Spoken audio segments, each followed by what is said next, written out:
Hello friends.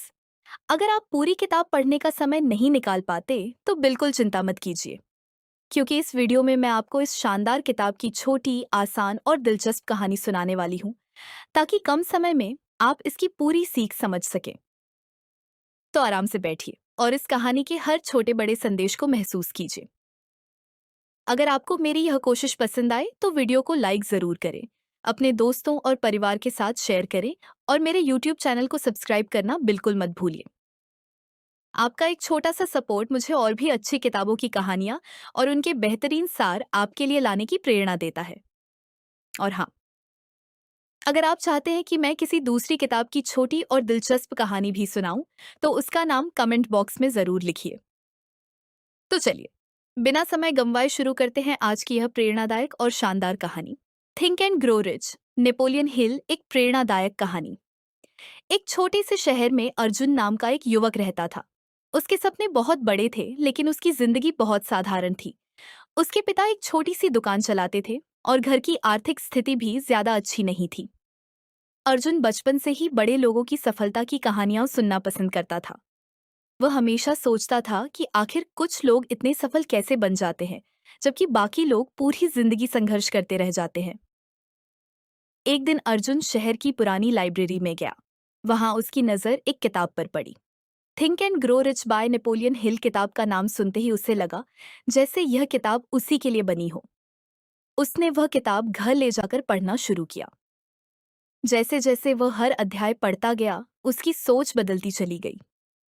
इच्छा ही सफलता की शुरुआत है, किताब का पहला सिद्धांत था। डिजायर नेपोलियन हिल ने लिखा था कि हर बड़ी सफलता की शुरुआत एक मजबूत इच्छा से होती है।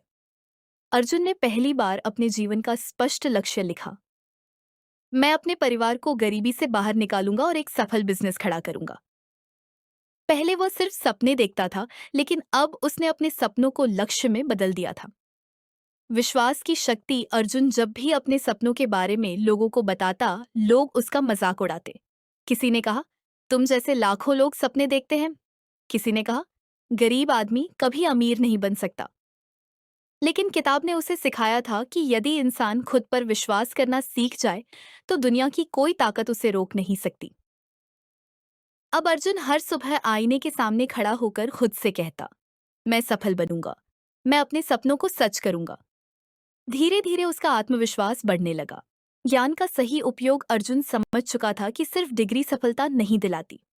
असल सफलता उस ज्ञान से आती है जिसका उपयोग सही समय पर किया जाए। उसने इंटरनेट पर बिजनेस सीखना शुरू किया। मार्केटिंग, सेल्स, कम्युनिकेशन और लोगों को समझने की कला। वह हर दिन कुछ नया सीखता। किताब ने उसे सिखाया था, knowledge is power only when it is organised and intelligently directed. यानी ज्ञान तभी ताकत बनता है जब उसे सही दिशा में इस्तेमाल किया जाए। डर सबसे बड़ा दुश्मन है। अर्जुन एक छोटा ऑनलाइन बिजनेस शुरू करना चाहता था, लेकिन उसे डर लगता था। अगर मैं असफल हो गया तो? लोग क्या कहेंगे? पैसा डूब गया तो? फिर उसने किताब में एक लाइन पढ़ी, fear is nothing more than a state of mind. यानी डर सिर्फ मन की एक अवस्था है। उस दिन अर्जुन ने फैसला किया कि वह डर की वजह से अपने सपनों को मरने नहीं देगा। उसने अपने छोटे से कमरे से काम शुरू किया। शुरुआत में सिर्फ 2 ऑर्डर मिले, फिर 5, फिर 10। धीरे धीरे उसका बिजनेस बढ़ने लगा। लगातार प्रयास का जादू। कुछ महीनों बाद अर्जुन को बड़ा नुकसान हुआ। उसका पार्टनर उसे धोखा देकर भाग गया। कंपनी लगभग बंद होने की स्थिति में आ गई। उस रात अर्जुन पूरी तरह टूट चुका था। उसे लगा सब खत्म हो गया। लेकिन तभी उसे किताब का अध्याय याद आया, परसिस्टेंस, लगातार प्रयास। नेपोलियन हिल ने लिखा था, most great people have attend their greatest success just one step beyond their greatest failure. यानी अधिकतर लोगों को उनकी सबसे बड़ी सफलता उनकी सबसे बड़ी असफलता के ठीक बाद मिली। अर्जुन ने हार मानने के बजाय फिर से शुरुआत की।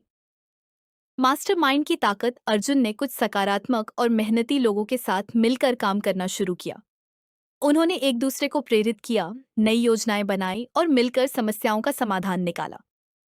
किताब में इसे मास्टरमाइंड अलायंस कहा गया था। ऐसे लोगों का समूह जो मिलकर एक दूसरे की शक्ति को कई गुना बढ़ा देते हैं। अब अर्जुन अकेला नहीं था। सोच बदलो, जिंदगी बदल जाएगी। धीरे धीरे अर्जुन समझ गया कि असली गरीबी पैसों की नहीं, सोच की होती है। अगर इंसान हर समय नकारात्मक सोचता रहे तो अवसर सामने होते हुए भी दिखाई नहीं देते। उसने अपनी सोच बदल दी। शिकायत की जगह आभार, डर की जगह विश्वास, बहानों की जगह मेहनत। अब उसकी जिंदगी भी बदलने लगी। सफलता का सफर। 5 साल बाद वही अर्जुन जो कभी छोटे से कमरे में बैठकर सपने देखा करता था, आज एक सफल उद्यमी बन चुका था। उसकी कंपनी हजारों लोगों को रोजगार दे रही थी। उसने अपने माता पिता के लिए नया घर खरीदा। लेकिन सबसे बड़ी बात यह थी कि अब वह दूसरों को भी प्रेरित करता था।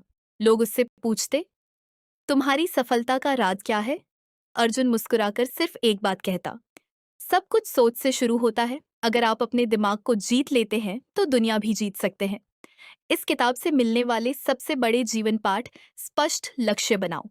बिना लक्ष्य के इंसान भटकता रहता है। खुद पर विश्वास करो, दुनिया बाद में विश्वास करेगी, पहले आपको खुद पर करना होगा।